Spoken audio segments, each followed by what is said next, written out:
So many women not getting what they need from healthcare. The research is not great in anything to do with women, but particularly women with ADHD. Today we are talking to a woman who has refused to let women's health be dismissed for 25 years. Helen Wall is a GP and BBC Breakfast health expert, and one of the few people talking about the intersection between ADHD and women's health. Helen is here to make you think about neurodiversity differently.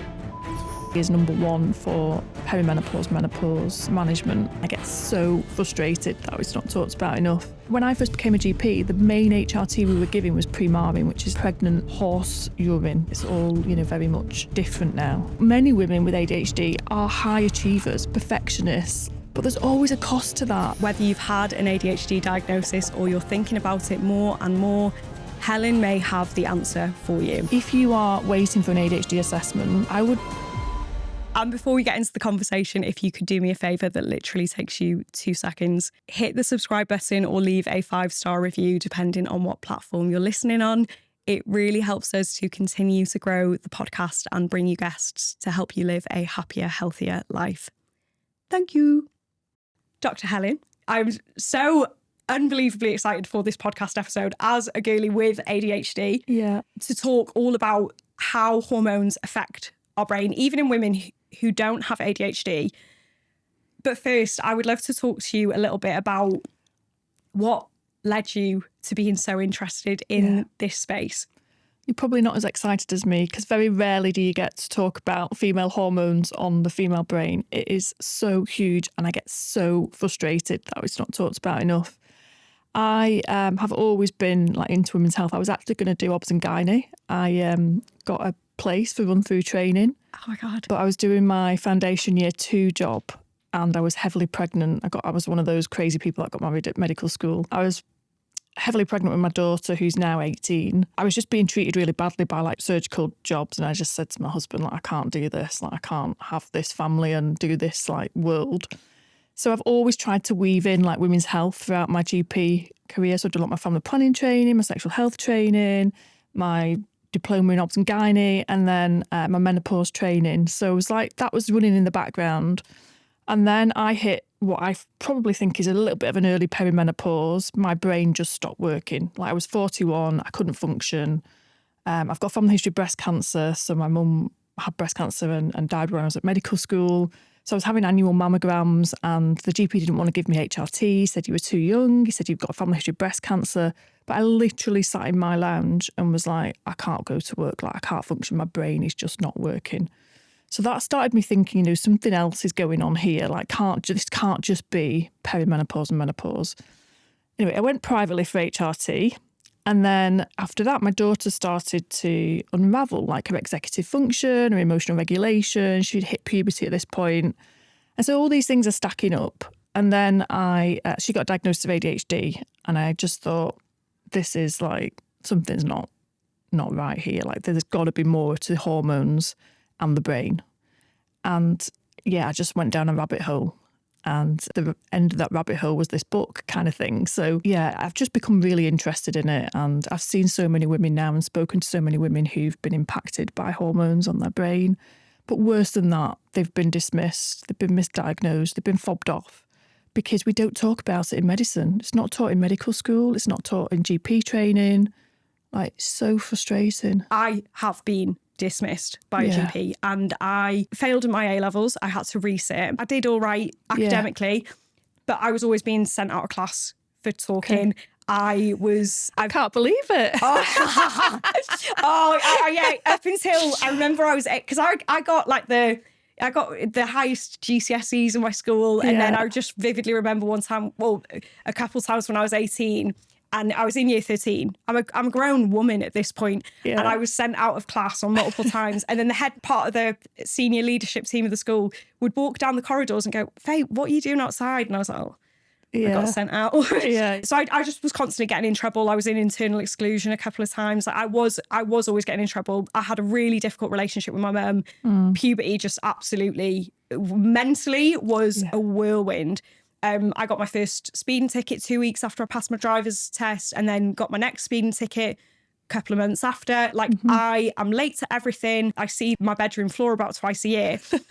These are all, you know, the hallmarks of ADHD in women. But then on the surface, I'm an overachiever. Yeah. I say it's like a duck drifting along, kicking their feet frantically, because I think there's so many issues with executive functioning. If I overachieve, I make up for all the... You're overcompensating. If I overcompensate, and then I got to a point in my A-levels where I got burnt out and I couldn't overcompensate anymore, and I failed my A-levels, was determined to be a doctor. So I went, no, I'm going to do this. I'm going to make this work. Got the grades, went to medical school, and then was able to keep it up for another 3 years.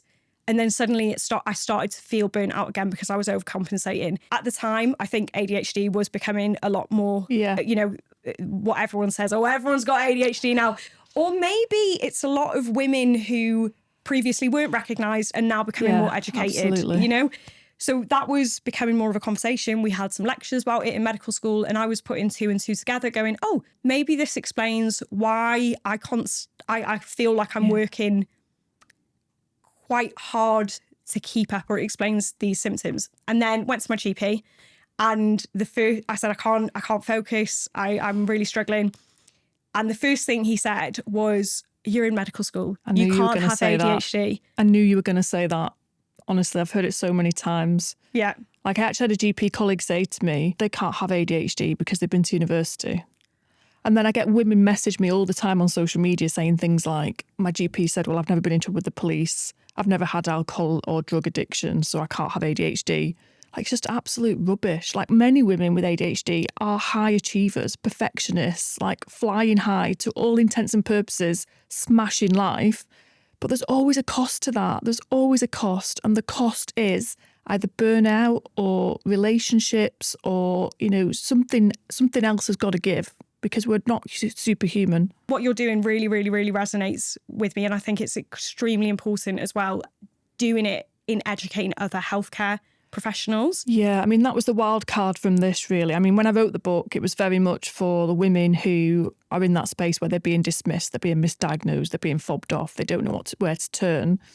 But something that I didn't really expect was I've had quite a lot of feedback from colleagues who were like, oh my God, I didn't know. Like, a gynecologist, I don't know if you saw it on my social media in the week, a gynecologist actually posted on my social media, bless her, I didn't realise that hormones could affect the brain like this.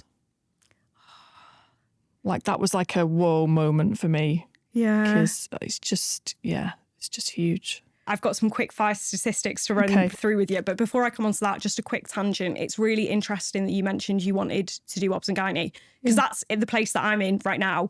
But for anyone who's not in the medical world, obs and gynae has the highest burnout rate of any specialty.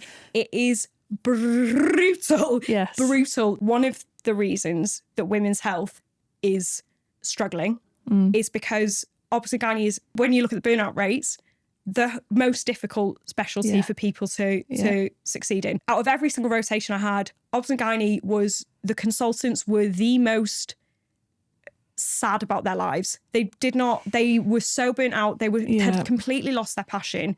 And just a little bit of context is if an emergency happens overnight, it's the specialty where the consultant will come in quite a lot more often than other specialties, I'd say. So you have a really difficult work-life balance. If a baby dies or a mother dies, that is an awful experience for any doctors to go through. But then you have the added pressures of the NHS and, you know, those things that could be improved. You can't change that losing a mother or a baby is an awful experience, but you can help make working in the NHS a bit better for doctors, you know? Yeah, and it's such an underserved area as well. There's so many women not getting what they need from healthcare. Yeah. But I guess the danger is somebody who's, you know, prone to being so passionate about these things is that they're going to get into that and think they can save all women, you know, and it's you can't do that single-handedly. I think I probably would have ended up burnt out quite quickly.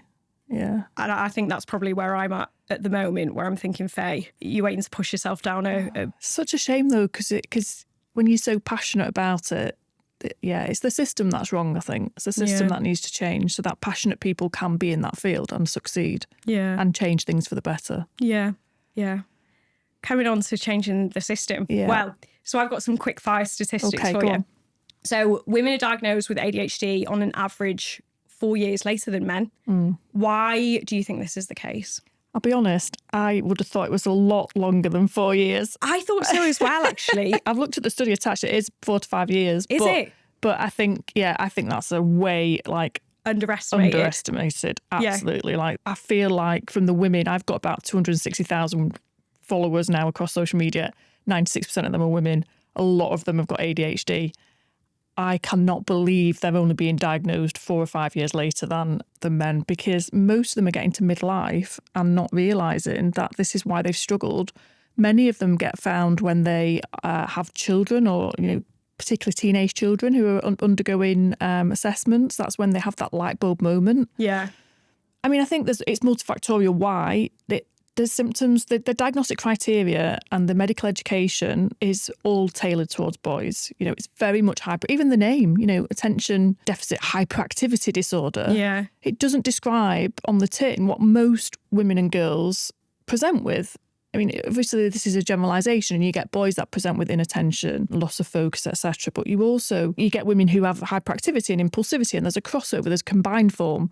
But a lot of girls in schools who have ADHD have predominantly inattentive symptoms, and they lose focus, and they get called ditzy and scatty and, all the societal gender things that you just wouldn't call a boy. And so they get missed. Daydreamer. Yeah, exactly. They get missed. So I think that's a big thing. And I think there's still a lot of, I'm going to probably say this word so many times, medical misogyny. Like, we still think of it as a boy's disorder. I've still got medical colleagues who see ADHD as that boy's disorder, with the hyperactive boy in the classroom, throwing the chairs around, climbing on everything, can't sit still, can't settle. And it's often really not for girls and women. And I think the other thing is women are so good at masking. I think from a young age, girls are conditioned to be good, to sit still, to not rock the boat, to not be seen as being, out there. We inadvertently condition them to do that. I've got a daughter and 2 sons. When I've reflected on this work that I've done for my book, I have inadvertently done that. Like, I remember taking my daughter to the doctors. I was a patient, because GPs still need to see GPs. And I had her with me, and she was in the waiting room, and I gave her a book, and I was like, sit and read that and be good, like, be quiet. And like, she was really good. I remember taking my middle child, my son, to the doctors, and he was like a nightmare. He was climbing on everything. And I just thought, it's all right, because he's a boy. Yeah. I remember vividly thinking, it's not great. Obviously, I told him to sit down and tried to get him to behave. But I remember thinking, well, this is what boys do. Boys do climb on everything. They do run Boys around will be the waiting boys. room. Exactly. So even like me, I've conditioned my children to be good girls and active boys and hyperactive boys. And I think, society does that time and time again. And I used to think this was an NHS issue, because I've worked in the NHS for so many years, become a bit institutionalised. But I get messages from all across the globe. Like, this is not an NHS issue. This is a societal female issue that we just, we expect girls to be good and fit in and pretty much push them into masking.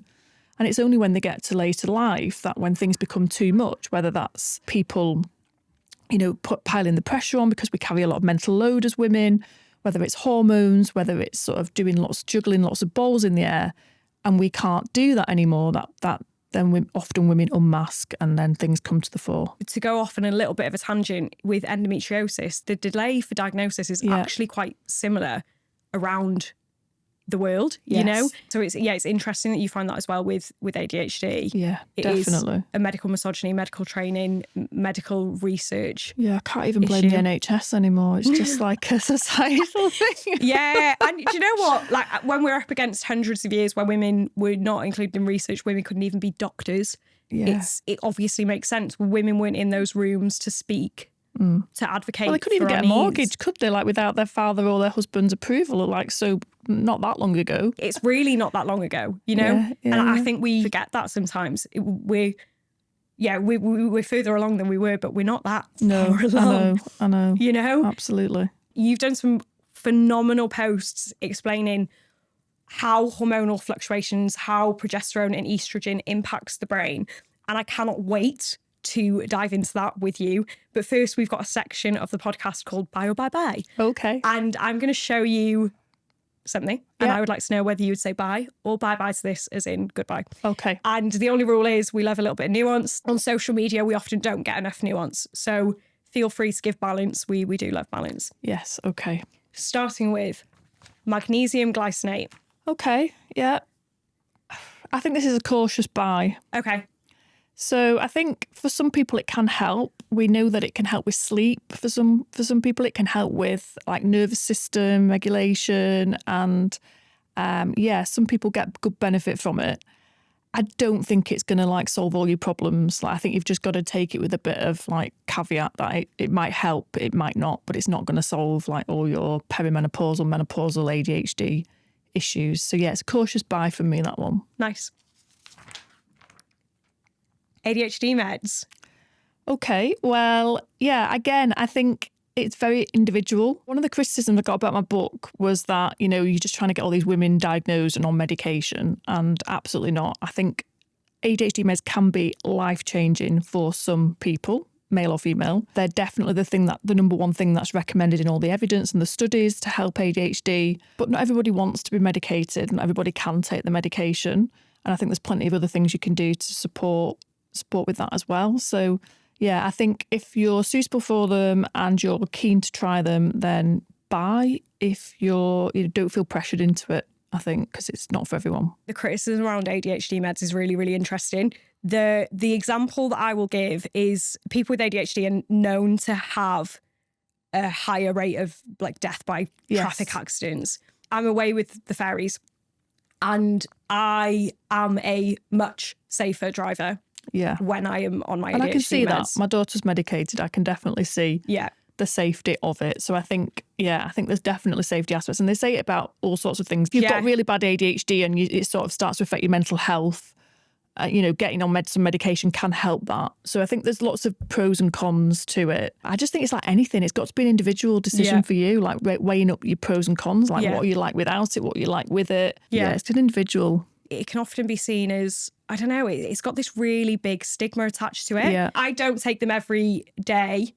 Then that's a personal choice for me because it affects my sleep and because it can affect my nervous system, and but I exactly what you said. It's an individual choice. I think the frustrating thing is that it's not an equal choice for all, because the system's so hard to navigate. Because where I'm practiced in Bolton, it's like 4-year waiting time for an adult ADHD diagnosis. And then when you've got there, you have to sort of, go onto a medication titration pathway if that's what you want to do. And then you've got to try and get your GP to take that on, etc. So there's like just so many barriers. And I think it should be an equal choice for people so that they can make that informed decision, an individual choice. I think the difficulty is at the minute, a lot of people are having to go privately. And then, it's just health inequalities, isn't it, at large, really? And then there's the issue of going privately and then the diagnosis not being accepted in the NHS because it's seen as like paying for a diagnosis, which is just an issue in itself, isn't it? Yeah, so buy if you can, if it's right for you, I think. Yeah, a little bit of nuance. We love nuance. We love nuance. You'll never get a straight answer out of me, Faye. No, but that's good. There's nuance and there's balance in everything, and that doesn't fit into a quick viral clip, And that is the passion I have for this podcast, for giving a platform to balanced points of view, Yeah, absolutely. Tracking your cycle. Yeah, you see, I'm a big fan of tracking your cycle. I'm really bad at it myself. I never do it myself because I just can't remember from one day to the next. But I think it's so helpful to know where your hormones are and how you feel. I do quite a lot of work with the PMDD community, and that's so helpful for that, being able to sort of know where you're at in your cycle, because you can almost start to predict how you're going to feel. And I've got some patients who will literally like plan in meetings when they know they're going to be in their good phase, like the non-luteal phase, like the first couple of weeks, and then plan to have much less pressure in their luteal phase. There's all sorts of things. And I think with ADHD as well, we know that women's abilities change, or how they feel, their confidence and how their brain functions, their executive function can change throughout the cycle. So yeah, that's I said you never get a straight answer at me, but I'm going to say definite buy for that. Nice. Yeah. Oh no, I'm going to add some nuance actually. Okay. Some people get a bit obsessed with it, don't they? And then it can really like affect. Yeah, I have seen women who've got very obsessed with it, and then it has a negative effect. But mostly it's a good buy. I think when it puts a limit on your potential, an important caveat is if you are, say for those women who book in meetings at those different times, I hope you're seeing a doctor about that, because that shouldn't be normalised. Yes. But that comes from tracking your cycle, if that's doesn't it? part of your plan, your management plan that you're happy to go with and feels right for you, then great. But yeah, absolutely, you shouldn't be doing that without, like, you need to go and see your GP or somebody about that, because that's not, that should not be how you're living your life without it being a plan. HRT. Yeah, so this is definitely number one in all the guidance, whether you're looking at the British Menopause Society guidance, you're looking at American guidance, Australian, like HRT is number one for perimenopause, menopause management.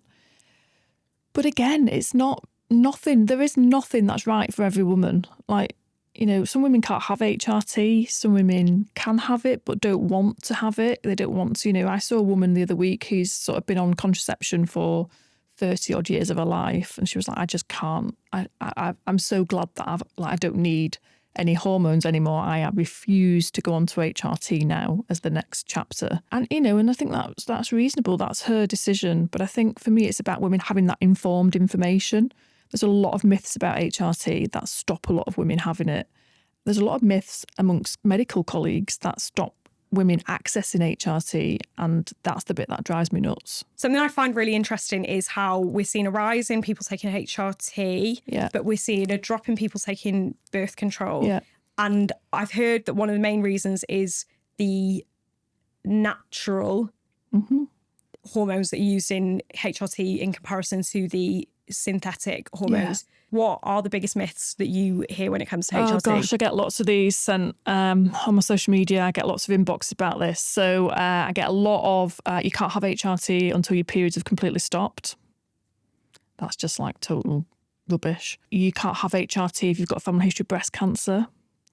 It's a little bit more nuanced, that one, but it's not an absolute no. I think the difficulty is, there's still a lot of colleagues about who still hang on that Million Women study, like back in the 2000s. Like when I first became a GP, we couldn't, you know, it was like the last resort. Giving HRT was like the absolute last resort. And I remember my trainer going, oh, well, if you have to give them HRT. And we only ever saw women who were in their 50s who'd pretty much stopped their periods or hadn't had one for like ages, and they had the classic hot sweats and it was stopping them sleeping and functioning. Never ever saw women who, you know, were in their perimenopausal era. Well, I did see them, but I diagnosed them as something else, like fibromyalgia or anxiety stress, because we didn't recognise it. We didn't recognise this perimenopause thing. And yeah, I think we've still got quite a few colleagues about who are still feeling that, you know, HRT is bad and it's dangerous. Yeah. And we need to move away from that now, because we've got so much better HRTs. Like we've got Bioidenticals. I mean, when I first became a GP, the main HRT we were giving was Premarin, which is like, I think it's pregnant horse urine. It's the estrogen taken out of pregnant mare's urine. It's all, you know, very much different now. And we need to move with the times. Nice. Women need to get that information accurately to make the decision. Nice. Seed cycling. You know, I think I had heard it like on some kind of social media thing, but never really clocked it.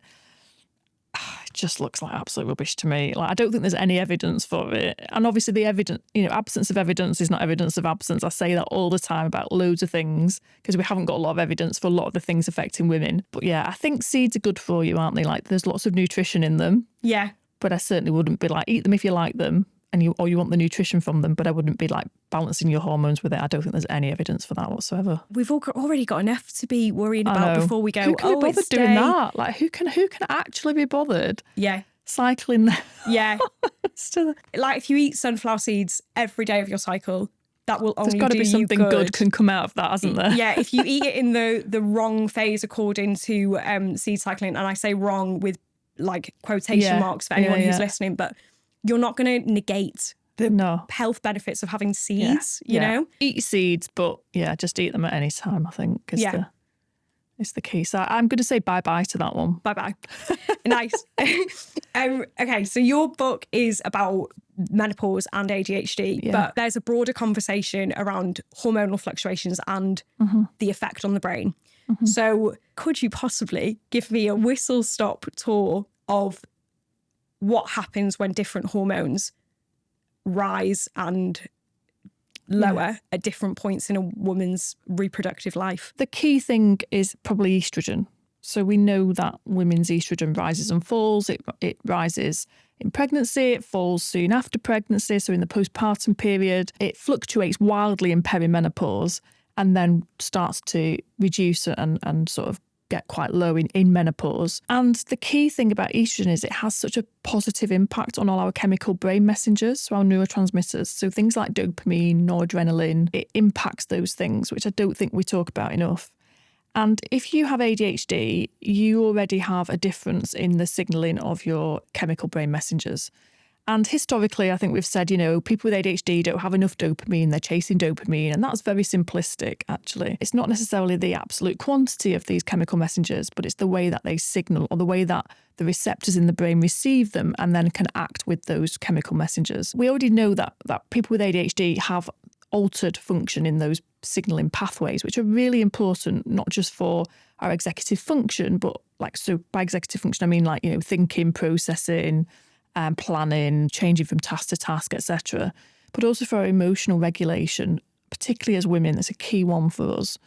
And memory as well, it affects our memory. So it's not just, I think a lot of people think about dopamine as this reward motivation chemical, and you if you have it, you feel great, and if you don't, you don't. But it does so much more in the brain. And similarly with noradrenaline, that's really important, and serotonin, they're all really important in the brain for our overall function and well-being. And if you haven't got estrogen, or you've got estrogen that's fluctuating wildly, as happens in perimenopause, the brain's really good at compensating for things that it knows and can predict. But in perimenopause, it can't predict what our hormones are going to do. It's just wild. And therefore, it's basically just sends your chemical messengers wild as well. So we know that in girls going through puberty, in women who are pregnant or postpartum, again in perimenopause and menopause, those estrogen changes can have a massive impact on the brain chemical messages for every woman, not just for women with ADHD, but for women with ADHD, it can be the thing that breaks, the straw that breaks the camel's back, basically. And similarly with progesterone, progesterone's also very important for our brain. And I don't think this is even recollected by many medical colleagues. Generally speaking, what generally happens in a woman's brain is progesterone is converted to allopregnanolone, which is a neurosteroid, which then acts on our GABA receptors in our brain. And the GABA receptors, as you well know, are those receptors that when you have that first glass of wine and you feel chilled out, or you get sleeping tablets from your doctor, or anything that sort of calms you down, benzodiazepines, helps you relax and feel calm. So, in a normal woman's cycle, estrogen's rising initially and then falls, and then progesterone starts to rise and fall. These changes are happening every month, but in a predictable way.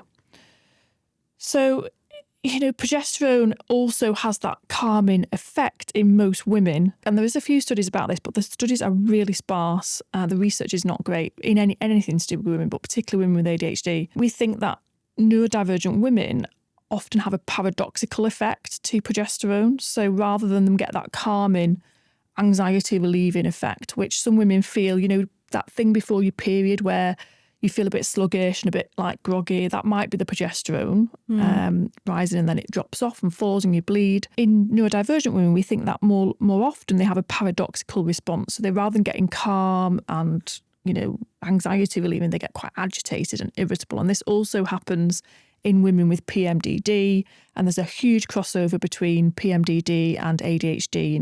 There's a sharing of there's a lot of women have both. And so I'm just fascinated how it all impacts on the female brain. And the reality is we don't have enough research and evidence. We know it impacts. We know that it can have quite huge impacts, because we see women with PMDD who have a different sensitivity to progesterone, who often, become really, really unwell just before their period or at their period. We know it impacts hugely, but we don't have enough research and studies to show, which women are going to respond in what way to what kind of progesterone or progestogens, because there's a massive difference between progestogens as well. Some are synthetic, some are body identical or natural. It all plays a huge part. That's pretty much what happens in this phase of life, But I think you can extrapolate it. It's not just about perimenopause and menopause, although I'm a menopause specialist, that's where I was seeing the women. That's why I wrote the book about them. But I think you can take that theory and like extrapolate it throughout a woman's life.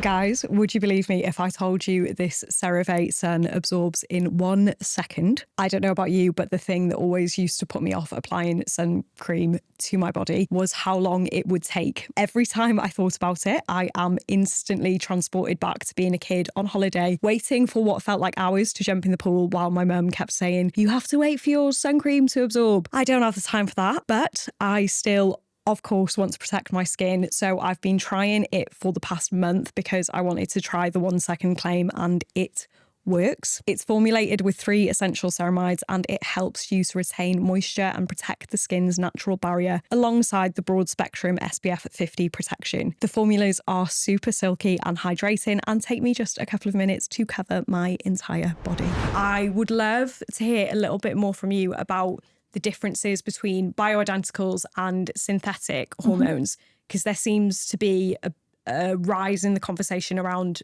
birth control and HRT specifically. Yeah, and this has long since irritated me a little bit, because I think there's a lot of clinicians out there who would quite comfortably give women the combined contraceptive pill. They may check the risks, check they're not overweight, check they're not smoking. There's lots of cardiovascular risks we need to assess for, but they would often feel like okay about giving them combined contraceptive pills, but then the same person might not feel okay about giving HRT. Yeah. I think that's changing over time, but certainly, a couple of years ago, that was quite common. And for me, HRT is almost a bit kinder in that, there's risks with it and there's risks with any hormones. But we use a lot of body identical hormones for HRT now. So we still have the synthetic versions, which are the man-made. So they're the hormones that are made in a lab, and they often come with perhaps more side effects for some women, and they come with some more risks. So they're a bit worse on the breast tissue in terms of breast cancer risk often, and stroke risk, etc. A lot of what we're using in menopause medicine now, we're using body identicals. So that's mainly the transdermal. There is a couple of oral ones, but mainly sort of the patches, the gels, the spray. Those are sort of more natural hormones. So they come with the fact that they're being given through the skin as well, they come with less clot risk. The key thing with estrogen is that when we take it orally, it triggers the clotting cascade in our liver because it goes through the first pass metabolism of the liver. So, for those who aren't medical, what that means is all your clotting factors that help your blood thicken up are made in the liver. And the process of breaking down the estrogen orally then triggers that to happen. And then therefore your clot risk goes up. So your blood clot risk goes up. So we're using a lot more transdermal now because that goes through the skin. It avoids that mechanism. The evidence tells us that it's often better tolerated. It's often got much less risks in terms of cardiovascular risk, stroke, blood clots, even breast cancer risk is less. So I think we've had a huge shift in what the kind of hormones we're using.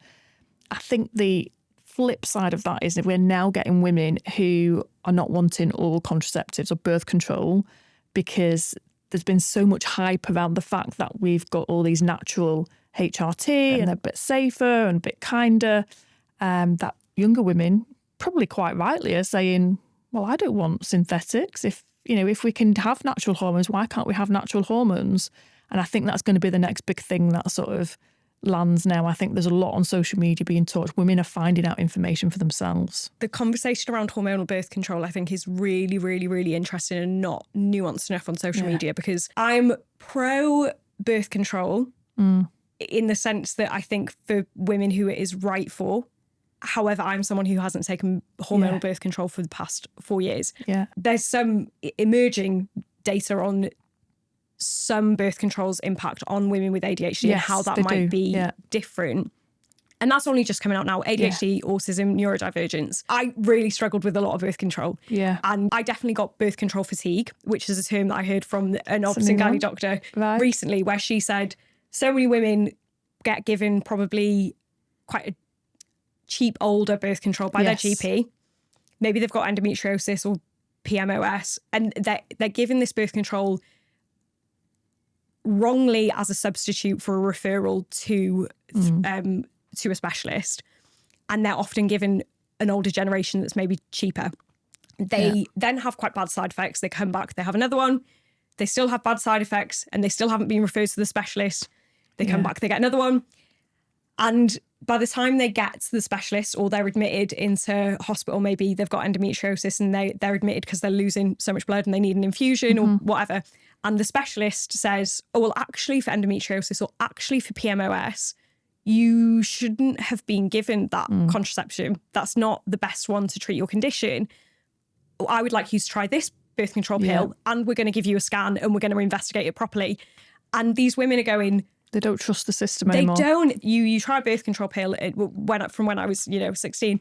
You try a birth control pill and they go, give it 3 months to see how you work out. And I'm like, I'm doing my GCSEs. I'm doing my A-levels. I don't have 3 months. Just don't listen to women enough.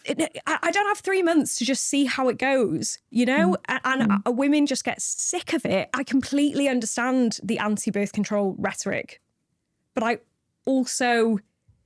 especially in endometriosis and PMOS, where there are benefits. There are benefits for being on birth control, but because it's been used as a plaster and it's been prescribed incorrectly, they don't trust it, Yeah, and I often find that, that's the same for a lot of things. I see a lot of women who've been round and round the system, they've seen different doctors, they've been to different people, and then, they come in almost, I think I talk about it in my book actually, almost like it feels, you can almost palpably feel that they've come in waiting for a fight. Whatever they're going to ask for, that they've sort of geared themselves up to like, I'm going to get this and I'm going to really like push back. And I'm like, yeah, okay, that's, let's just talk about it.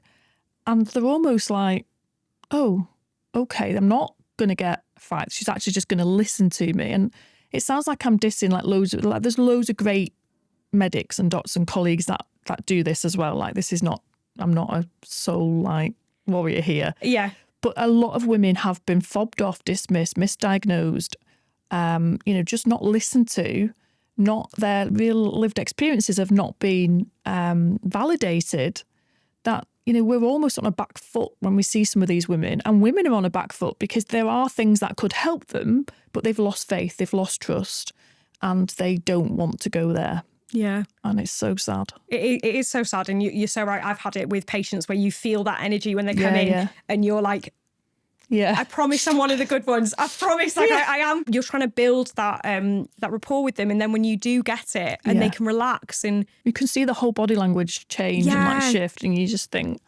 this is such a shame that we've had to start from this position because as you know, like time's short and NHS clinics are really tight, and you're starting from that position.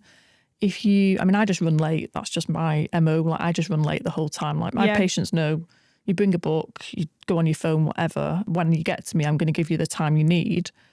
But it's quite stressful. I've been a GP many years. Like I think if I was having to practice like that as a newbie or like without being in the same practice for so many years, so people didn't know me, I think you would be under a lot more pressure, and it is quite pressured to do consultations knowing that you've not got much time. Somebody's coming already with their energy a bit off, expecting a fight, and it's hard. It's really hard for women to get what they need. And I think you're dead on that we're not attacking individual doctors. It's the system that's an issue, because we know that when we're under pressure, you fall back into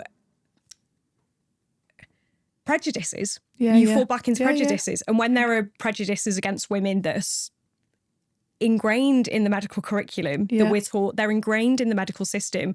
When you're pressurized, you're operating on automatic, you revert to these stereotypes of women that are often the attention-seeking woman, the hysterical woman. And that's why I don't... It's a system. It's a system issue. Yeah, that definitely. is required. It's a system issue from the moment somebody starts medical school. To the moment they're like working in their day-to-day job. Like there is huge system things that need to be challenged and changed. Yeah. And good on you for still fighting the good fight. Still there. Trying. I won't say it's been easy. Yeah. We're going to come on to the section called Real or Not Real. I'm going to show you a video and I would love to know your thoughts. Let's talk about ADHD. When it is left untreated, it has bad consequences. And when we talk about medicine, you always want to know what are the side effects. But you also want to ask the question, well, what are the side effects of not treating? ADHD. So the hallmark symptoms are short attention span, but not for everything. The second one is they're easily distracted. It's like the world comes at them too fast. The third one is they tend to be disorganized. They tend to procrastinate. They don't do things until someone's mad at them to get it done. And they tend to have impulse control issues. So the first thing, if you have someone who has ADD, it's focus on getting their diet healthy. Magnesium can help. Zinc can help. Omega-3 fatty acids can help. But if it doesn't work, I will use the medicine because left untreated, there's serious problems with addiction, school failure, bankruptcy, and so on. Thoughts? I think he's got some good underlying points. I think, there are huge consequences to people who are not supported, not listened to, not supported, particularly women when they go their whole lives without being, diagnosed and dismissed and so on. I worry that a reel like that sort of backs up people's theory that you have to be in trouble with the police and, have addictions and all the rest of it to have ADHD. You absolutely don't. There are plenty of women who are, to all intents and purposes, smashing life, like overachieving and getting on with it, juggling everything. And sometimes things like that make it seem like they can't possibly have ADHD. Yeah. Actually, that's a huge cohort of women that are in that zone. They're not doing any of those things because their ADHD is undiagnosed or untreated. But yeah, I think the sentiment's right. Like, we've got to listen, we've got to support. And it's not always all about medication, although it can really help people. But yeah, there's a lot of women that have a hidden cost. The cost is hidden to them of ADHD. I give you an example. I had a lady who said, she had this really great job. She was a lawyer in the city. She was, she had a great house. She was making lots of money. Like, she was going out for dinner all the time with clients. Everybody thought she had it all switched on. And she said to me, yeah, but every time I have a really important meeting, like, which is most days, I have to go home and I have to prepare for that for 3 hours. Like, I rehearse every conversation. I rehearse every question I might get asked. I read everything that might come up and make sure I've memorized it. I'll even sometimes practice in the mirror about how I'm going to present something. And the cost of that to her was that she hadn't had a relationship for about 8 years because her relationships had all broken down because she didn't have the time for it. She therefore was on her own, which is, absolutely fine. There's nothing wrong with that. But she wasn't happy with that. She wanted children. She wanted a family. She wanted those other things. And, she was quite sad about that. And there's always a hidden cost. And that's what we don't always measure in women. I think women with ADHD is a duck floating along on the surface, just frantically kicking their legs, trying to keep up. Yeah. Another interesting point, I don't know on that gentleman in specific, I don't know if you've seen many of his clips. I have to take everything he says with a pinch of salt because there's a brilliant clip that Dr. Mike did, right, where he's one of the social media doctors that I think is one to be careful of. There's a brilliant clip of him on Dr. Mike's podcast, where Dr. Mike says he makes this claim, this bold claim, and Dr. Mike is like, but what studies? None of the studies you've ever done are randomized control trials. So for anyone who's wondering, the gold standard of a study, none of the studies are this meet gold those standard. Standards, yeah. They're low quality of studies, but he's done extremely well for himself. And there's he's made some kind of outrageous claims. But he mentioned some stuff about nutrition. Yeah. Do you have any nutrition suggestions you make to any of your patients? Yeah, I think he made some decent claims there. There's definitely some evidence. They're mainly childhood studies, so ADHD in children. But omega-3 fatty acids have definitely got something riding on them in terms of sort of evidence base. And, magnesium, I think, can be quite helpful. For some people, it's not like a panacea at all. But I think, there's a lot more information coming out now about gut microbiome. And there's a thing called estrobolome, which is like the estrogen recycling. We make a lot of our serotonin in the gut. We recycle our estrogen from the gut. And I always talk about, when I speak to women in menopause or who are having HRT, I can give you HRT, but it's all about the pillars of health as well. It's about having all those things in place because, the best HRT in the world or, probably the best ADHD medications in the world are not going to overcome like a really poor like diet. And if you're drinking lots of alcohol, you're eating loads of processed foods, you're very, very stressed. Yeah, all of those things, that you're just not gonna feel your best. So there's a lot of information coming out now about, eating loads of plant foods. I think they say something like 30 or more a week, your probiotics, prebiotics, and just getting your gut health in perfect order, or as perfect as you can. Nothing's ever perfect, can be really beneficial. I'm starting to talk to that a bit with my patients as well, those with menopause, with ADHD, because I think we can't go, for a long time, I think I was very like medicine focused and everything was like, what can the doctor do? But I think there's so much more that we can do as people. I think the difficulty is when someone comes in and they're like, totally distressed, been fobbed off, feeling at their wits' end. Like for me to turn around and go, you just need to eat 30 plants a week. Like that is not going to fly. Like that is when just you burn not. out. Yeah, absolutely. Like you've got to like run for cover if I was to say that. So yeah, it's about trying to get people as balanced as they can with the help you can give. But then I start to sort of drip in, these things don't work at their best unless we manage everything around them. And I think it's great because it gives people control as well. These lifestyle factors. Yeah. We've got a couple of community questions Okay. before I ask you the final question that we ask all our guests. So, first community question.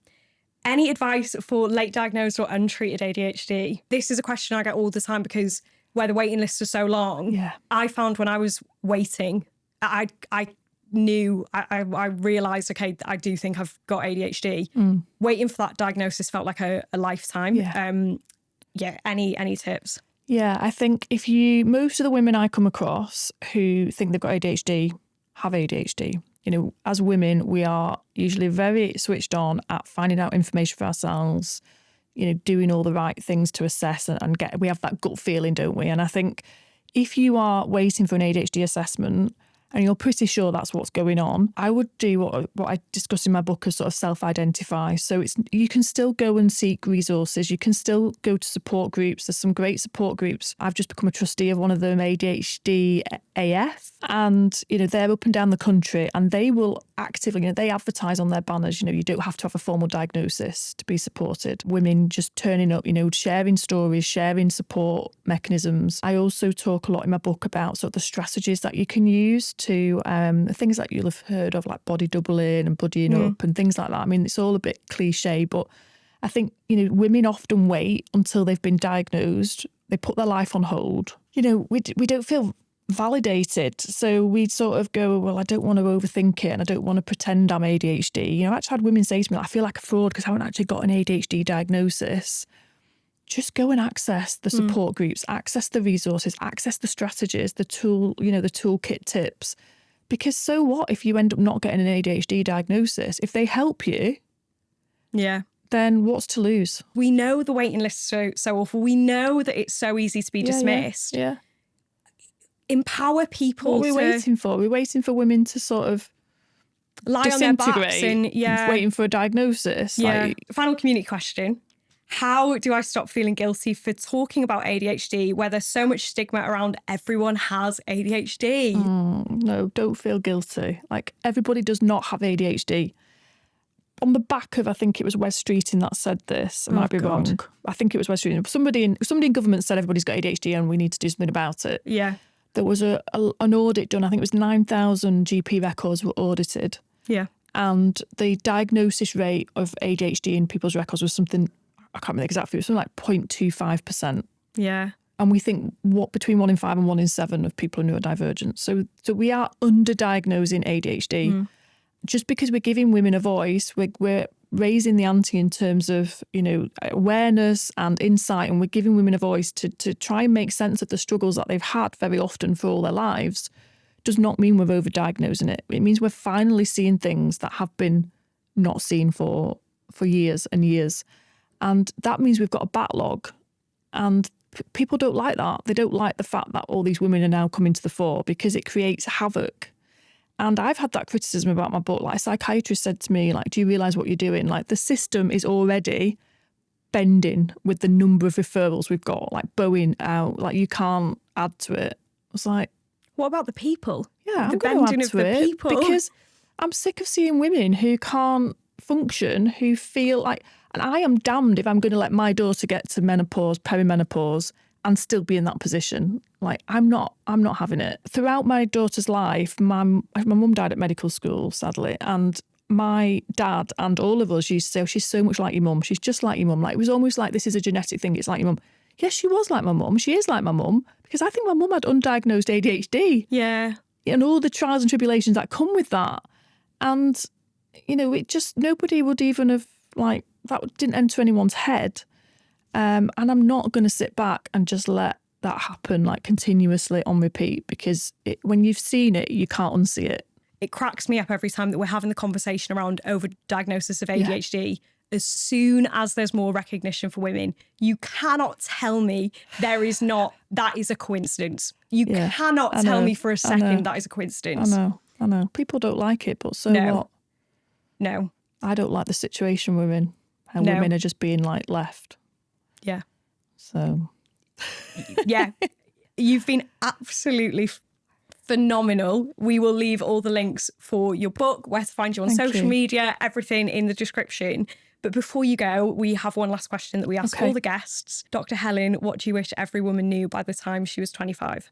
You're enough. Like, nobody cares what you're doing, what you look like, who you are. Like, just be you. I think I spent so much of my, like, younger years caring really about what people thought, how I looked, like how I seemed, not just like looked physically, but like what my actions entailed for people.